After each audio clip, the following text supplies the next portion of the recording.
പിതാവിൻ്റെയും പുത്രൻ്റെയും പരിശുദ്ധാത്മാവിൻ്റെയും നാമത്തിൽ ആമേൻ. എൻ്റെ പ്രിയപ്പെട്ടവർ, ഇന്ന് ഒക്ടോബർ 4-ാം തീയതി ശനിയാഴ്ച.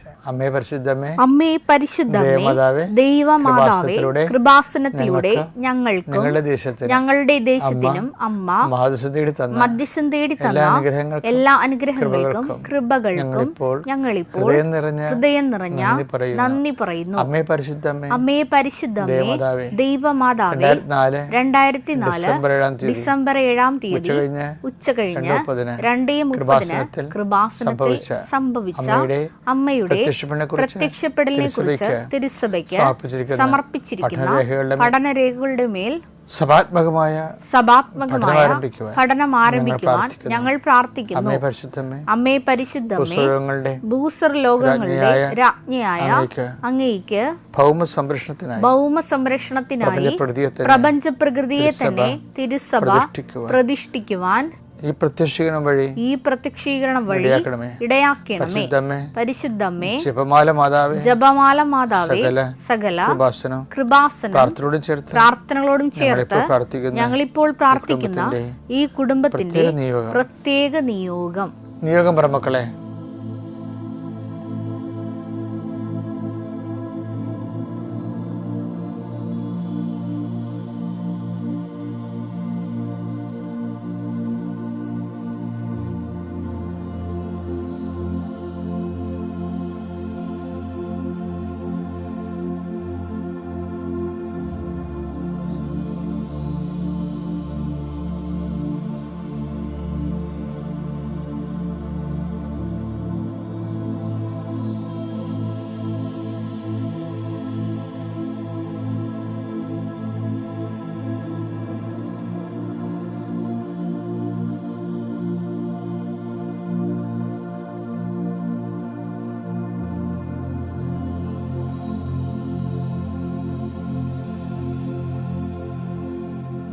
അമ്മയുടെ പ്രത്യക്ഷീകരണത്തിന്റെ ഈ അനുഗ്രഹവേളയിൽ ഞങ്ങൾക്ക് സാധിച്ചു തരുവാൻ കനിയണമേ.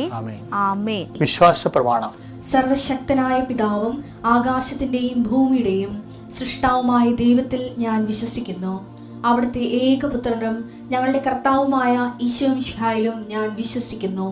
ഈ പുത്രൻ പരിശുദ്ധാത്മാവിനാൽ ഗർഭസ്ഥനായി കന്യകാമറിയത്തിൽ നിന്ന് പിറന്ന് പൊന്തിയോസ് പീലാത്തോസിന്റെ കാലത്ത് പീഡകൾ സഹിച്ച് കുരിശിൽ തറയ്ക്കപ്പെട്ട് മരിച്ച് അടക്കപ്പെട്ട് പാതാളങ്ങളിൽ ഇറങ്ങി മരിച്ചവരുടെ ഇടയിൽ നിന്ന് 3-ാം നാൾ ഉയർത്ത് സ്വർഗത്തിലേക്ക് എഴുന്നള്ളി സർവശക്തിയുള്ള പിതാവായ ദൈവത്തിന്റെ വലതുഭാഗത്തിരിക്കുന്നു. അവിടെ നിന്ന് ജീവിക്കുന്നവരെയും മരിച്ചവരെയും വിധിക്കുവാൻ വരുമെന്നും ഞാൻ വിശ്വസിക്കുന്നു. പരിശുദ്ധാത്മാവിലും ഞാൻ വിശ്വസിക്കുന്നു. വിശുദ്ധ കത്തോലിക്കാ സഭയിലും പുണ്യവാന്മാരുടെ ഐക്യത്തിലും പാപങ്ങളുടെ മോചനത്തിലും ശരീരത്തിന്റെ ഉയർപ്പിലും നിത്യമായ ജീവിതത്തിലും ഞാൻ വിശ്വസിക്കുന്നു. ആമേൻ. സ്വർഗ്ഗസ്ഥനായ ഞങ്ങളുടെ പിതാവേ, അങ്ങയുടെ നാമം പൂജിതമാകണമേ. അങ്ങയുടെ രാജ്യം വരണമേ. അങ്ങയുടെ തിരുമനസ് സ്വർഗത്തിലെ പോലെ ഭൂമിയിലും ആകണമേ. അന്നു വേണ്ടുന്ന ആഹാരം ഇന്ന് ഞങ്ങൾക്ക് തരണമേ. ഞങ്ങളോട് തെറ്റ് ചെയ്യുന്നവരോട് ഞങ്ങൾ ക്ഷമിക്കുന്നത് പോലെ ഞങ്ങളുടെ തെറ്റുകൾ ഞങ്ങളോടും ക്ഷമിക്കണമേ. ഞങ്ങളെ പ്രലോഭനത്തിൽ ഉൾപ്പെടുത്തരുതേ, തിന്മയിൽ ഞങ്ങൾ രക്ഷിക്കണമേ. ആമേൻ. നന്മ നിറഞ്ഞ മറിയമേ, സ്വസ്തി. കർത്താവ് അങ്ങയുടെ കൂടെ സ്ത്രീകളിൽ അങ്ങ് അനുഗ്രഹിക്കപ്പെട്ടവളാകുന്നു. അങ്ങയുടെ ഉദരത്തിൻ ഫലമായി ഈശോ അനുഗ്രഹിക്കപ്പെട്ടവനാകുന്നു. പരിശുദ്ധ മറിയമേ, തമ്പുരാന്റെ അമ്മേ, പാപികളായ ഞങ്ങൾക്ക് വേണ്ടി ഇപ്പോഴും ഞങ്ങളുടെ മരണസമയത്തും തമ്പുരാനോട് അപേക്ഷിക്കണമേ. ആമേൻ. കർത്താവിന്റെ ഉന്നതമായ നാമത്തിന് സ്വസ്ഥം ചെയ്യുന്നു. കർത്താവിന്റെ വിശുദ്ധ പൗരോഹിത്യത്തെ മഹത്വപ്പെടുത്തണമേ. കർത്താവ് സഭയിലുള്ള സാന്നിധ്യം പ്രകടമാക്കണമേ. 19 വർഷം ഞാൻ അർപ്പിച്ച കുർബാനയുടെ യോഗ്യതയാണ്. കൃപാസ്ഥാനത്താരെ ജീവനോടെ പ്രത്യക്ഷപ്പെട്ട പരിശുദ്ധ അമ്മയുടെ മാധ്യസ്ഥത്തിലെ ഞാൻ മക്കളെ കർത്താവിൻ്റെ നാമത്തിൽ ആശീർവദിക്കുന്നു. വഴക്കിട്ടുപോയി മക്കൾ വിളിക്കാത്ത മക്കൾ, ഫോൺ എടുക്കാത്ത മക്കൾ, സംസാരിക്കാത്ത വ്യക്തികൾ അവിടെ എല്ലാം കർത്താവിൻ്റെ സന്നിധിനെ സമർപ്പിച്ചതിനെ പ്രാർത്ഥിക്കുന്നു. കല്യാണങ്ങൾ വന്നും പോയിരിക്കുന്നു, പല കല്യാണം നടക്കുന്നില്ല. അതുപോലെ തന്നെ പല കാര്യങ്ങൾക്കും ഒത്തുചെയ്യ സമയമാകുമ്പോൾ പണമില്ലാത്ത അവസ്ഥ വരുന്നു. എന്ത് ചെയ്യുമെന്നറിയാൻ പാടില്ലാതെ നിൽക്കുന്ന അന്തം മുട്ടി നിൽക്കുന്ന മക്കളെ അവരെ കർത്താവിൻ്റെ നാമത്തിൽ അവരെ ആശീർവദിക്കുന്നു. കർത്താവ് ഇന്നത്തെ മക്കളുടെ ചിന്തകൾ ഇന്ന് മക്കൾ പേടിക്കുന്ന വിഷയങ്ങൾ, സങ്കടപ്പെടുന്ന സാഹചര്യങ്ങൾ, ആലോചിക്കുന്ന വിഷമതകൾ എല്ലാം കർത്താവ് ഏറ്റെടുക്കണമെന്ന് പ്രാർത്ഥിക്കുന്നു.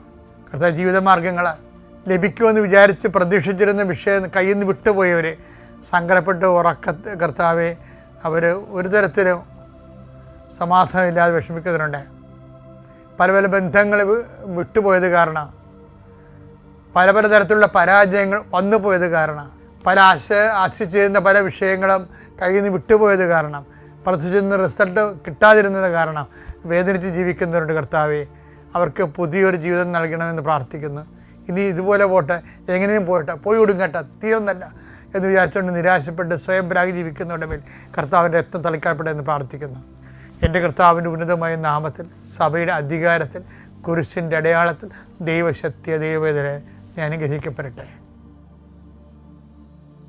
അപ്പം നീ ദൈവത്തിൻ്റെ മുമ്പിൽ ഒരു വലിയ ആളാകാൻ ഉദ്ദേശിക്കുന്നുണ്ടെങ്കിൽ നീ ഓർക്കും, ഞാൻ 3 മണിക്ക് എഴുന്നേറ്റ് പ്രാർത്ഥിച്ചേക്കാം.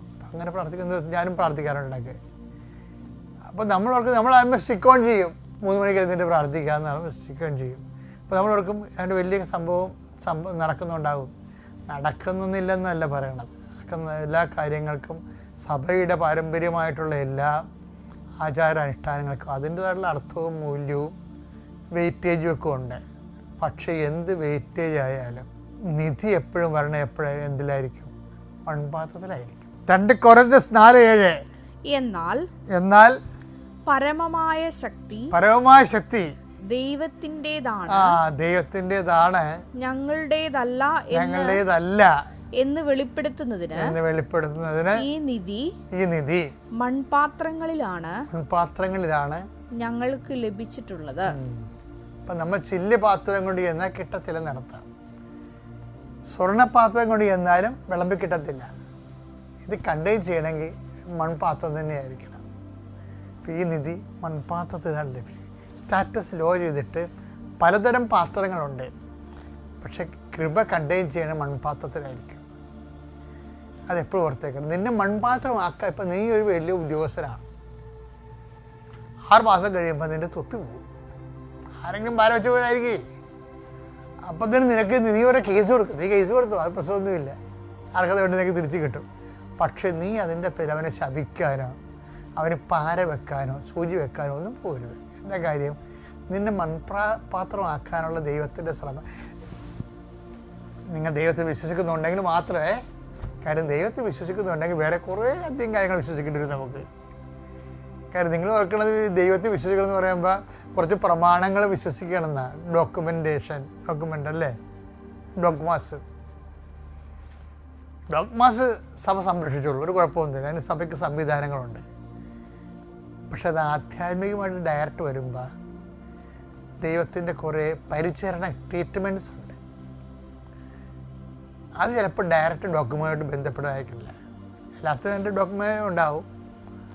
പക്ഷെ അതേസമയം തന്നെ ട്രീറ്റ്മെൻ്റ് എന്ന് പറയുന്നത് ചിലപ്പോൾ എല്ലാം കുരുപ്പടിയുള്ള പോലെ കുരുപ്പടി ഇല്ലാത്ത ട്രീറ്റ്മെൻ്റ് ആയിരിക്കും. അത് ഓരോരുത്തർക്കും പറ്റുന്ന രീതിയിലുള്ള. അതുകൊണ്ട് എപ്പോഴും നമ്മൾ ശ്രദ്ധിക്കേണ്ട രീതി വെച്ചാൽ, ഇപ്പം അനനിയാസേ പൗലോസ് പിടിക്കപ്പെട്ട് കഴിഞ്ഞതിന് ശേഷം കർത്താവിനാൽ പിടിക്കപ്പെടുകയില്ല. കുതിരപ്പുറത്തുനിന്ന് കർത്താവ് തള്ളി താഴെയിട്ട് പൂട്ടിട്ട് പിടിക്കത്തില്ലേ. അപ്പം എന്നിട്ട് അനനിയാസിൻ്റെ കൊടുക്കുവരെ കൈ ഏൽപ്പിച്ച് കൊടുക്കും. അപ്പോൾ എനിക്ക് പേടിയാണ് അവനെ. അപ്പോൾ നമ്മുടെ ആൾക്കാരെ കൊല്ലണമെന്നാണ് ഞാൻ കേട്ടിരിക്കണമെന്ന് പറയും. അപ്പോൾ കർത്താവ് പറഞ്ഞ റെസ്പോൺസ് ഉണ്ട്. അപ്പോസ്തല പ്രവർത്തനം 9:15 കർത്താവ് അവനോട് പറഞ്ഞു, നീ പോവുക, വിജാതീയരുടെയും രാജാക്കന്മാരുടെയും ഇസ്രായേൽ മക്കളുടെയും മുമ്പിൽ എന്റെ നാമം വഹിക്കാൻ തെരഞ്ഞെടുക്കപ്പെട്ട പാത്രമാണ്. അതാണ് വിഷയം. കർത്താവ് ഇതിനെല്ലാം കണ്ടെയ്നർ എന്നാണ് വിളിക്കുന്നത്. നമ്മുടെ സ്റ്റാറ്റസ് ലോ ചെയ്തിട്ട് മൺപാത്രമായി മാറണില്ലേ, അത് പാത്രം ആണ് ഇവിടുത്തെ മെയിൻ കഥാപാത്രം. കഥ ഉൾക്കൊള്ളുന്ന പാത്രത്തിനാണ് കഥാപാത്രം എന്ന് പറയണത്. അപ്പോൾ ദൈവം പറയുന്നതാണ്, എൻ്റെ നാമം വഹിക്കുന്ന പാത്രം. പലരുടെയും നാമമാണ് വഹിച്ചുകൊണ്ടിരുന്നതേ. ചത്തുപോണ മനുഷ്യരെ കൊടിയും പിടിച്ച് നടക്കാനായിട്ടില്ലേ. അപ്പം അവരുടെയൊക്കെ നാമം പിടിച്ചുകൊണ്ട് വഹിക്കുന്ന ആളായിരുന്നു പുള്ളി. ഇപ്പോഴെന്ത് പറ്റി? കർത്താവിനെ കണ്ടുമുട്ടി കഴിഞ്ഞപ്പോൾ പറയണേ, എൻ്റെ നാമം വായിച്ചത് വിജാതീയരുടെയും രാജാക്കന്മാരുടെയും ഇസ്രായേൽ മക്കളുടെയും മുമ്പിൽ എൻ്റെ നാമം വഹിക്കാൻ തിരഞ്ഞെടുക്കപ്പെട്ട പാത്രമാണ് അവൻ. പൗലോസ് പറയും, ഞാൻ പാത്രമാണ്, പക്ഷെ സ്വർണ്ണപാത്രമൊന്നുമല്ല, പിന്നെന്താണ്, ഞാൻ മൺപാത്രമാണെന്ന് പറയും. മൺപാത്രമാണ്. എന്താണ്, ഈ സ്വർണ്ണപാത്രമായിരുന്നു പുള്ളി. അതിൻ്റെ സ്റ്റാറ്റസ് ലോ ചെയ്ത് മൺപാത്രമായി മാറി. മൺപാത്രമാകുമ്പോൾ എന്ത് പറ്റി? കർത്താവിൻ്റെ നാമം വഹിക്കും. അപ്പം നമ്മൾ സൂക്ഷിച്ച് കൊണ്ടുപോകും. സ്വർണ്ണപാത്രം താഴെ വിടാൻ ചലക്കേ ഉള്ളൂ, മൺപാത്രം താഴെ പിന്നെ ഉണ്ടാകത്തില്ല. അതാണ് മൺപാത്രത്തിൻ്റെ കുഴപ്പം, താഴെ പിന്നെ ഉണ്ടാകത്തില്ല. അതുകൊണ്ട് സൂക്ഷ്മത ഒരു വലിയ വിഷയമാണ്. കർത്താവിൻ്റെ നാമം വഹിക്കുന്നവർക്കെല്ലാം ഒരു സൂക്ഷ്മത ഉണ്ടാകും. അത്യപൂർവ ദൈവാനുഭവങ്ങൾ ഇനി നിങ്ങൾക്കും സ്വന്തം. ഈ യൂട്യൂബ് ചാനൽ ഇതുവരെ സബ്സ്ക്രൈബ് ചെയ്തിട്ടില്ലെങ്കിൽ ഇപ്പോൾ തന്നെ സബ്സ്ക്രൈബ് ചെയ്യുക. ഈ വീഡിയോ ഇപ്പോൾ തന്നെ നിങ്ങളുടെ സുഹൃത്തുക്കൾക്ക് ഷെയർ ചെയ്തുകൊണ്ട് കർത്താവിന്റെ പ്രേക്ഷിതരാകുക.